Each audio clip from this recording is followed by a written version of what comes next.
हुआ 5 महीने का, पहला महीना में 5%, दूसरा महीना में 4%, तीसरा महीना में 3%, 4-3 दोनों ले सकते हैं, फिर 2%, फिर 1.8%।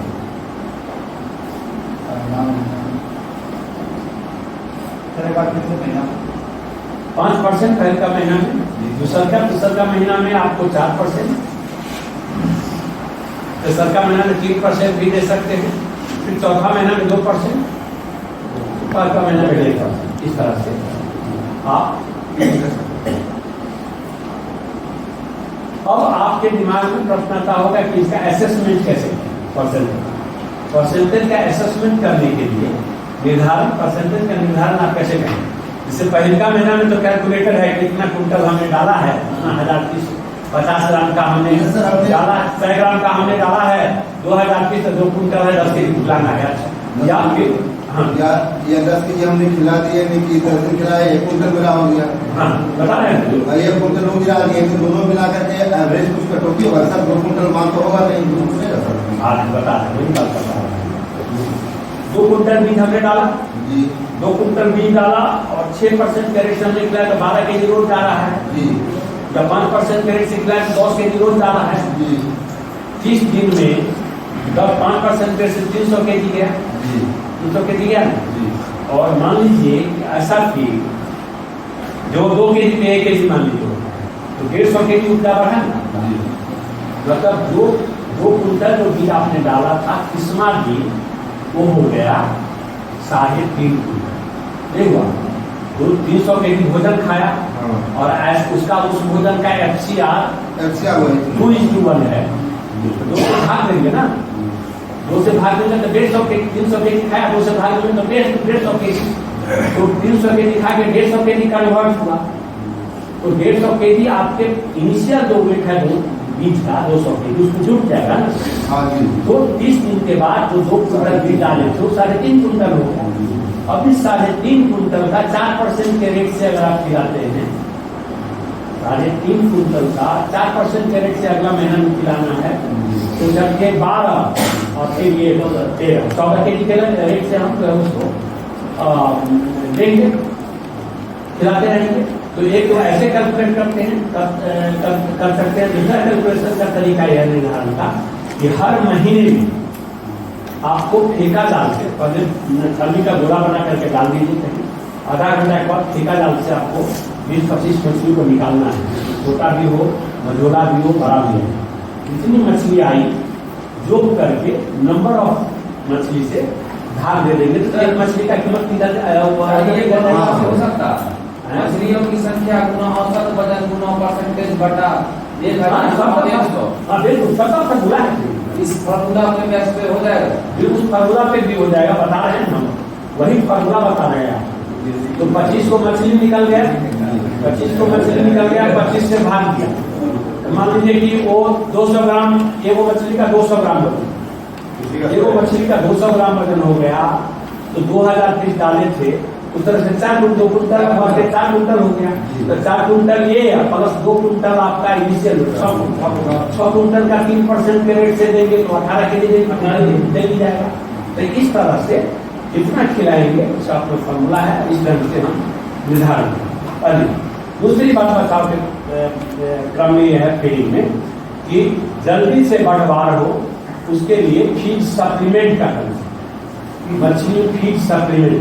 जैसे कि हम लोग भी कैसे देते हैं, डिवाइडर खाता है बहुत लोग, B52 खाता है, ऊपर से कुछ खाते हैं सप्लीमेंट के लिए। तो मछली में भी जल्दी से उपजा लेने के लिए या बीमारी नहीं लगे उसके लिए फीड सप्लीमेंट के रूप में गट प्रोबायोटिक्स और मिनरल मिक्सचर दिया जाता है और एमिनो एसिड का मिक्सचर। गट प्रोबायोटिक्स में आपको अलग अलग ब्रांड नेम से आता है, बैक्टीरिया का कल्चर होता है। प्रोबायोटिक्स कुछ नहीं है, बैक्टीरियल सप्लीमेंट जो डाइजेशन को बढ़ाता है, वही फूड है, वो डाइजेस्ट होकर के एसिमिलेशन प्रोसेस में ग्रोथ था। जैसे कि कर्ड अपना जो दही है वो प्रोबायोटिक्स, दूसरे बैक्टीरिया है।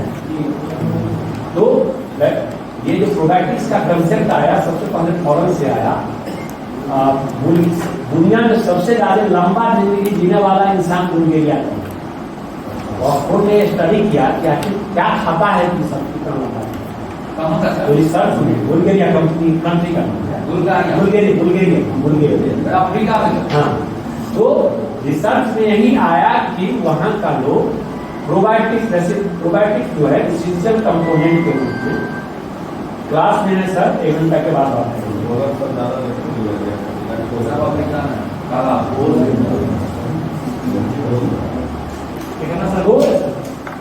बिल्कुल ऐसा लाइफ स्पेन है। तो उसके बाद आपको आदमी एनर्जी ड्रिंक आ रहा है प्रोबायोटिक्स, सब जगह आज के डेट में बहुत पॉजिटिव मिलता है एनर्जी ड्रिंक प्रोबायोटिक्स में।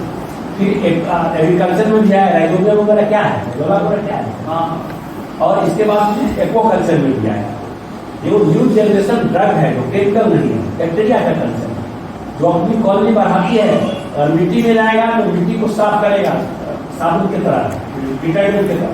पानी में जाएगा तो पानी को साफ करेगा। फीड में जाएगा तो डाइजेशन को, पेट को सफाई करेगा। तो इससे ग्रोथ फास्ट होता है। इससे हाँ, वो गट प्रोबायोटिक्स को फीड प्रोबायोटिक्स बोलते हैं। अलग अलग ट्रेड में आता है। 2 से 5 ग्राम भोजन में ये मिलाया जाता है, 2 से 5 ग्राम। और मिनरल मिक्सचर 10 ग्राम मिलाया जाता है। एमएससी का 5% नहीं, 2 से 5 ग्राम पर केजी फीड में, 2 से 5 ग्राम। मिनरल मिक्सचर पर केजी फीड 10 ग्राम। और एमएससी वगैरह का जो मल्टीविटामिन मल्टी मिनरल होता है वो आपको 2 से 5 ग्राम वो भी दिया जाता है।